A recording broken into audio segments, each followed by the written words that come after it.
Salam Bapak Ibu Saudara yang dikasihi oleh Tuhan Yesus. Kembali dalam renungan Betani Kebumen. Edisi hari ini kita akan berbicara tentang ikatan cinta uang. Saudaraku yang dikasihi oleh Tuhan Yesus, tidak dapat disangkal bahwa kenyataan sekarang ini uang memiliki kekuatan yang sangat luar biasa. Uang telah menjadi fokus hidup satu-satunya pada hampir semua orang, termasuk banyak orang Kristen. Pada akhir zaman ini, manusia telah menjadi hamba uang. Banyak orang, termasuk orang Kristen, menjadi hamba uang, di mana hidupnya dikendalikan atau dikuasai oleh uang. Memang dunia yang semakin materialistis menciptakan keadaan di mana uang menjadi segalanya dan menjadi pusat kehidupan. Hal ini memberi pengaruh yang sangat kuat dalam kehidupan banyak orang Kristen. Ternyata tidak sedikit pendeta hamba Tuhan yang telah terbelenggu juga oleh gairah cinta akan uang ini, sehingga mereka pada dasarnya tidak lagi menjadi hamba Tuhan, tetapi telah menjadi hamba uang. Uang dapat membuat mata hati menjadi gelap, sehingga seorang pendeta pun yang berdiri sebagai pembicara di mimbar menyampaikan firman yang telah disesuaikan dengan semangat zaman, yaitu teologi kemakmuran duniawi. Sering kali apa yang dianggap kebutuhan adalah ambisi pribadi atau pikiran fasik manusia berdosa yang ingin memuaskan diri dengan materi. Harus disadari bahwa dengan jumlah uang yang besar atau banyak bisa membawa seseorang akan semakin terbelenggu oleh gairah cinta akan uang.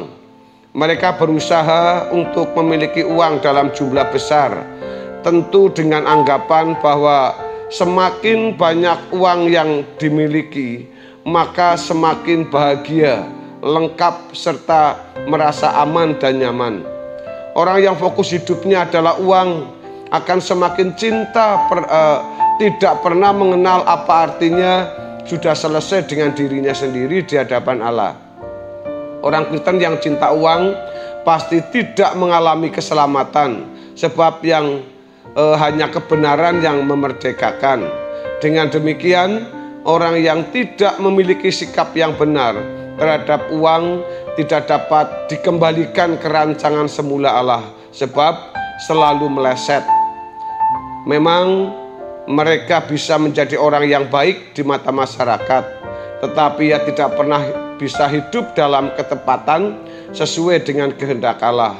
Padahal panggilan orang percaya adalah panggilan untuk sempurna seperti Bapa.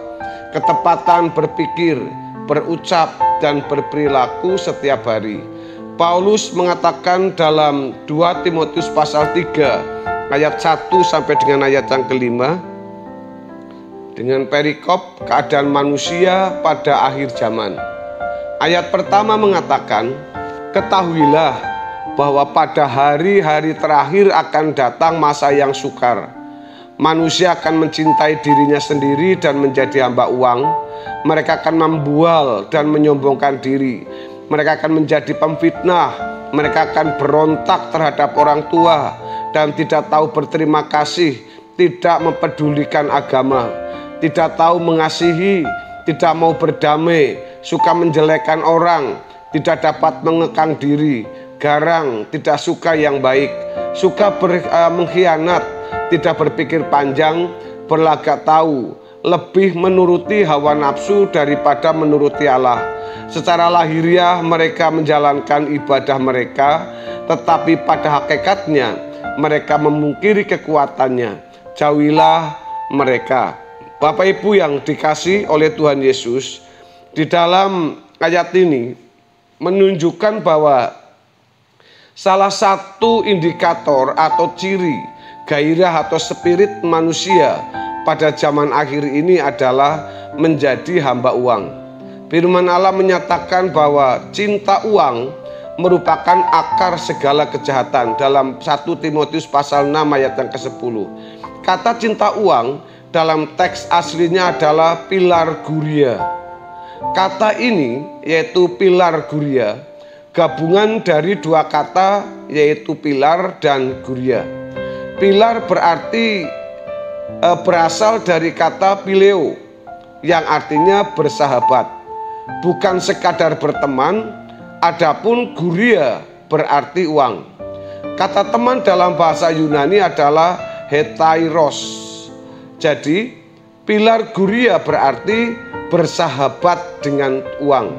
Hal ini menunjuk kedekatan dan keterikatan seseorang dengan uang. Orang yang terbelenggu oleh cinta uang memiliki keadaan hati yang merasa tidak bahagia jika tidak memiliki uang dalam jumlah tertentu. Mereka berpikir bahwa dengan memiliki uang dalam jumlah besar dapat lebih merasa bahagia, aman, dan nyaman. Orang seperti ini akan selalu mengharapkan dan berusaha memiliki uang dalam jumlah yang lebih banyak untuk dapat memenuhi semua keinginannya guna membeli atau memperoleh sesuatu. Dengan demikian, orang seperti ini hidupnya bergantung pada kekayaan. Yesus mengatakan dalam Injil bahwa orang percaya harus melepaskan diri dari segala milik agar layak menjadi muridnya. Dalam Lukas 14 ayat yang ke-33. Melepaskan diri dari segala milik berarti juga terlepas dari belenggu cinta uang. Orang yang masih terikat dengan percintaan uang tidak akan dapat menjadi murid Yesus. Itu berarti tidak akan pernah mengalami perubahan, yaitu dari kodrat manusia ke kodrat ilahi. Ini juga berarti maksud keselamatan diberikan tidak terwujud dalam hidup orang itu. Sekarang ini kenyataan dalam hidup yang terjadi. Uang sudah menjadi segala-galanya bagi hampir semua orang. Orang percaya harus melepaskan diri dari ikatan cinta uang. Jika seseorang atau seorang Kristen tidak terlepas dari belenggu cinta uang, berarti bahwa membawa diri mereka kepada keadaan belum selesai dengan diri sendiri di hadapan Allah. Oleh sebab itu, orang percaya harus bersikap benar terhadap uang agar tidak terjebak dalam cinta akan uang. Sikap yang benar adalah menjadikan uang untuk bersahabat dengan Tuhan. Orang percaya yang bersahabat dengan Allah menggunakan uang untuk kepentingan pekerjaan Allah. Kita harus bekerja keras mencari uang. Semua itu kita lakukan untuk kepentingan kerajaan Allah. Kita harus dapat melepaskan diri kita dari belenggu semangat zaman ini. Setelah kita terlepas dari semangat zaman ini mengenai uang, kita dapat bertarung menolong seseorang, bahkan menolong sesama, agar mereka juga dapat terlepas.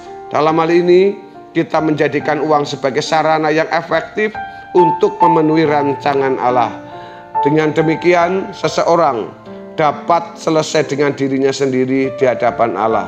Saudaraku yang dikasihi oleh Tuhan Yesus, kiranya kebenaran hari ini sungguh memberkati kita agar kita semua tidak cinta uang. Amin.